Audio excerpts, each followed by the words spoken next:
Hey, thank you for watching. This whole month of December, I'm talking about steps that I've applied in my life to accelerate my progress. And I believe the same thing can happen to you if you'll apply these steps. Now, you don't want to take 20 years, 30 years to do something that God says you can do in 7 years.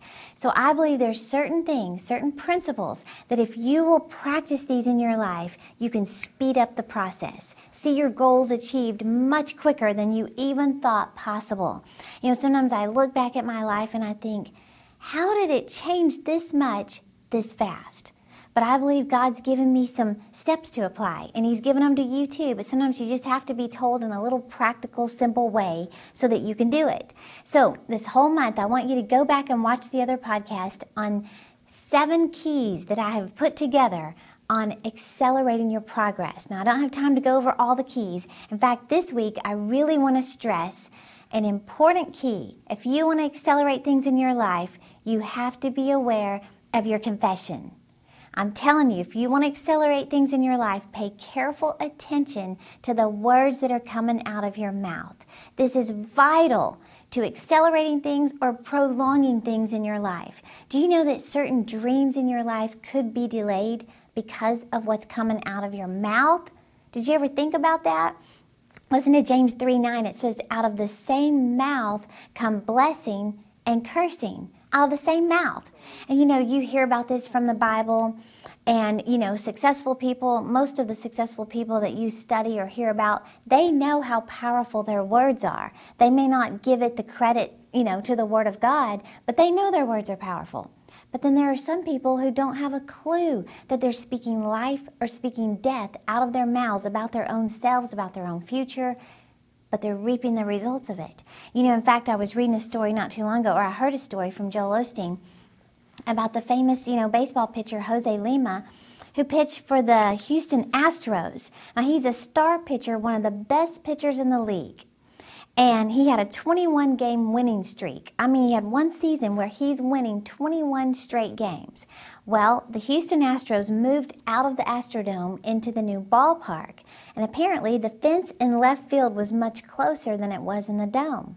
Well, when Jose Lima walked out to that new ballpark, when he stood on the mound for the first time, the first words out of his mouth were, "I will never be able to pitch in here."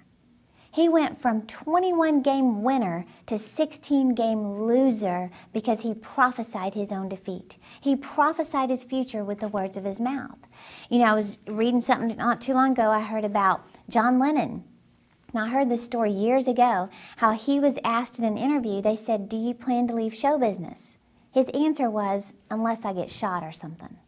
And he was shot. In a different interview, I heard where he said, "I'll probably be murdered by a madman." And he was. You know, you've heard of the famous rapper Tupac Shakur. He was asked in a PBS interview, they said, you know, "Tupac, where do you see yourself over the next few years?" His answer was, "Best case, in a cemetery." That's what he said about his own future. He actually wrote a song 2 months before he died, and in the lyrics it said, "I've been shot and murdered." And he was shot and murdered in the Las Vegas Strip. What are you saying out of your mouth? What are the words that you're saying? Now, you might not be saying words about death and things like they did, but you might be saying things like, you know, "At this rate, I'll never get out of debt." Well, then, at this rate, you will never get out of debt. Or you might say things like, you know, "It takes me twice as long to succeed at things as it does anybody else. It takes me, you know, twice as long to lose weight than it does anybody else." Or saying things like, you know, "If I just look at a piece of cake, I'll gain 10 pounds. Now, that one really breaks my heart. You can't even eat the cake and you gain 10 pounds. Well, what are you saying out of your mouth? Because it's true. Whatever you say, it can and will be held against you.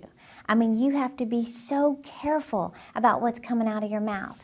James 3:4 says, "A rudder controls the entire direction of a ship.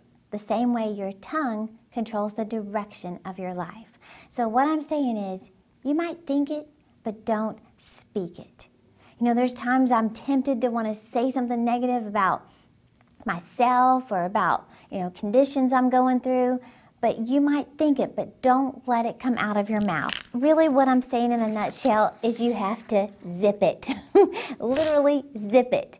zip your lips. And yes, I Googled giant zipper and it's out there. But you have to close your mouth when it comes to the pursuit of those goals that are in your heart. Whether it's, no matter what it is, you're believing to get pregnant. I've been through that where month after month after month, you're not pregnant. And you just want to say, I'll never get pregnant. I'll never have a baby. Don't say those words because you're just sealing your own destiny. You're sealing your future when you speak those words out of your mouth. In fact, there's an example in the Bible about how an angel appeared to Zechariah and he told him, he said, you're going to have a baby and I want you to name him John. Well, Zechariah said, are you sure? Do you know how old I am? Do you know that the angel literally zipped his lips? He said, because you doubted, you will remain silent until the baby is born. That means for 9 months, his lips were zipped because God knew if I let him talk, he's going to ruin everything. So, like I said before, your dreams could be delayed because of what's coming out of your mouth. You know, Joyce Meyer said years ago, the Lord told her, Joyce, it's not enough to stop saying the wrong thing. You have to start saying the right thing. So this is a 2-step principle. Stop saying the negative words, but start saying positive words. So, you know, years ago, I actually made a list of positive declarations to speak out of my mouth about myself. Things like this. I said, I'm disciplined, spirit, soul, and body. I'm proactive. I'm highly focused on my dreams and goals. I'm confident. I'm in the best physical shape of my life. I'm highly organized. I'm successful. I'm beautiful inside and out. The Lord renews my youth like the eagles. I'm known for my giving. I'm a best-selling author. I'm confident to speak on television. I'm confident to speak in front of live audiences. I speak at the largest conferences in the world. I'm highly favored of God. I'm wealthy. I say things like, my spirit attracts God-inspired ideas that produce millions of dollars. I'm making a major impact in the nation of France. Now, these are just examples of what I started speaking out of my mouth years ago. But here's the thing. When you change what you're saying, you'll change what you're seeing.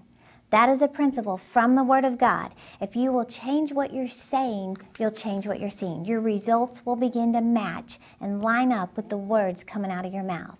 You know, you think about in Psalm 91, David said, I will say of the Lord, He is my refuge, my fortress, my shield. Then the next verse says, He will deliver me, protect me, and cover me.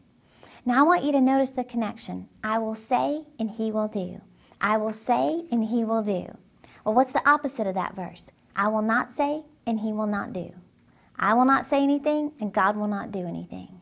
So, it's great to have a dream, but you've got to speak it out. Take it to the next level. Make a list of positive declarations, and then just start a habit. Say, before I leave the house in the morning, I'm going to speak these out of my mouth. It's really simple. I'm telling you, these keys that will accelerate your progress are very simple. But what's simple to do is also simple not to do. So I want to challenge you to do this. Now, if you're enjoying these podcasts, please subscribe to this channel. Follow us on Instagram, Twitter, and Facebook so I can keep you motivated to see your dreams fulfilled. And I want to mention real quick, we have our next conference coming up in January. I like to start the new year with the Success Conference to teach you practical principles that we will do together in a setting, in an intimate setting where I will teach you how to apply these things in your life so that you go to the next level in 2015. If you want to come to the next conference, you better hurry and sign up. Space is limited. You can register at terri.com/next, and we have different levels. A platinum level involves lunch with me and my guest, Larry Winters, and a private session with Larry and I, and we're going to teach you principles to take you to the next level. So thank you so much for watching, and I'll see you next week.